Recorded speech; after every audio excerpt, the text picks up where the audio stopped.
Rio de Janeiro, por exemplo, presidente, só esse ano nós apreendemos 550 fuzis no território do Rio de Janeiro. No meu mandato são 2.000 fuzis, 5.000 armas e esse ano 55 toneladas de drogas. Mais o da PF, só o que a polícia do Rio de Janeiro apreendeu, mais o que a PF e a PRF no território do Rio de Janeiro. Então temos um problema, presidente, de entrada de armas e drogas, que hoje, por exemplo, eu vou usar o caso do Rio de Janeiro e casos claros e práticos. 90% das armas apreendidas pela Polícia Militar e pela Polícia Civil do Estado do Rio de Janeiro foram fabricadas nos Estados Unidos. Foram vendidas para Paraguai, Colômbia e, se não me engano, o Equador. Ou Venezuela. Nós sabemos de onde essas armas vêm, sabemos para onde elas são vendidas e nesses países elas perdem o monitoramento e a partir daí ninguém sabe para onde essas armas vão.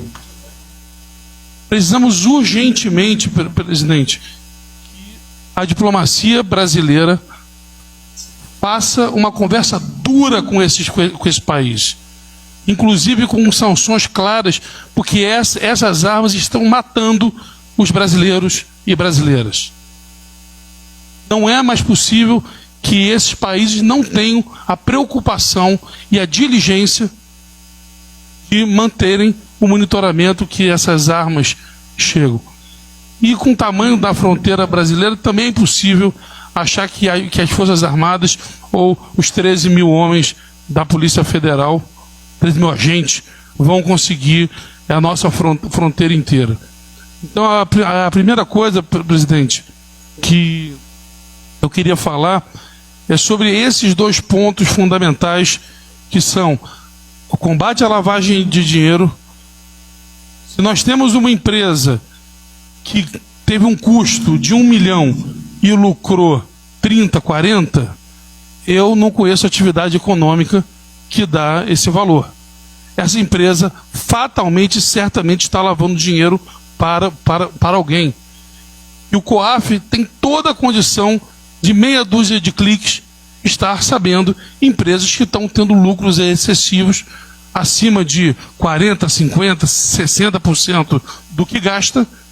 É bem provável que sejam empresas de fachada lavando dinheiro. Essa é um mecanismo que só o governo federal tem. É um mecanismo que nós, governadores e governadoras, não conseguimos achar essas empresas. Temos que fazer uma pesquisa profunda, ingressar em situações de legislação federal, temos que pedir autorização à Justiça Federal, pedir ao Ministério Público, pedir, enquanto o governo federal tem efetivos mecanismos para que a gente possa achar essas empresas que hoje são ligadas a tráfico, milícia, enfim, essas organizações criminosas. Alguns pleitos, presidente, eu trouxe para o senhor aqui, que nós do Rio de Janeiro entendemos como que seriam pleitos importantíssimos para que a gente pudesse melhorar a segurança pública. O primeiro deles, e acho que está muito claro que a segurança pública é o principal problema do Brasil hoje, e até que a gente consiga resolver isso, é retirar o gasto com segurança pública da Lei de Responsabilidade Fiscal e do teto de gastos. Hoje, governadores ficam presos para chamar policiais, para fazerem investimentos, infelizmente, concorre com educação e com saúde. Então, a gente não consegue investir. Eu, por exemplo, gasto 13 bilhões por ano em segurança pública, 8 bilhões com educação e 7 bilhões com saúde. O gasto com segurança, ele praticamente toma todo o meu espaço fiscal para que a gente possa estar, inclusive, investindo em educação. Foi um dos pontos, quando o senhor, muito sabiamente, quis indexar ao Propag, ao investimento em educação, nós falamos que nós não temos campo fiscal para investir em educação hoje. Certamente vamos ferir a lei de responsabilidade fiscal e o teto de gastos. Então, nosso primeiro pleito, presidente, é para que esses gastos sejam retirados da lei de responsabilidade fiscal. Isso pode ser de uma forma temporária, até que a gente consiga amenizar essa questão, ou até de forma definitiva. Nós entendemos que todos temos processos orçamentários diferentes, então que no âmbito do Ministério da Justiça tenhamos um programa para a construção de presídios. Hoje há muito déficit de vagas e essas pessoas ficam em condições subhumanas e viram praticamente universidades do crime. Nós sabemos que nós não queremos encarcerar as pessoas, mas pior que não encarceramento é o tratamento desumano a essas pessoas nas cadeias, que todos os estados têm déficit. No Rio de Janeiro, por exemplo, presidente, é de 14 mil vagas. Temos um déficit hoje só no Rio de Janeiro de 14 mil vagas. O terceiro ponto, presidente, o que acontece na legislação hoje, na vida como ela é? A minha polícia prende um traficante, com um fuzil na mão.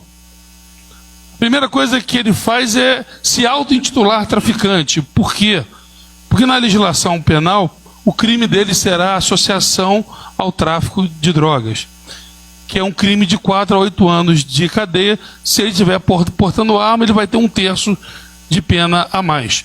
Ele começa com 5 anos e 3 meses. Com 1/6 da pena, ele progride e vai para a rua. Ou seja, com 8 meses, aquele traficante portando um fuzil, ele está na rua outra vez. Isso é tão real que mês passado 2 policiais do nosso batalhão especial, o BOP, foram mortos por um criminoso que tinha sido preso 3 meses antes e que tinha acontecido exatamente isso com ele. No show da Taylor Swift, o garoto que foi assassinado, o assassino foi preso na quinta, foi solto pela 23ª vez na audiência de custódia e assassinou na sexta e assassinou na madrugada de sexta para sábado. Então essa questão da habitualidade, presidente, é outra coisa que nós precisamos que seja discutida e é algo que, apesar de ser do Congresso, tem que ser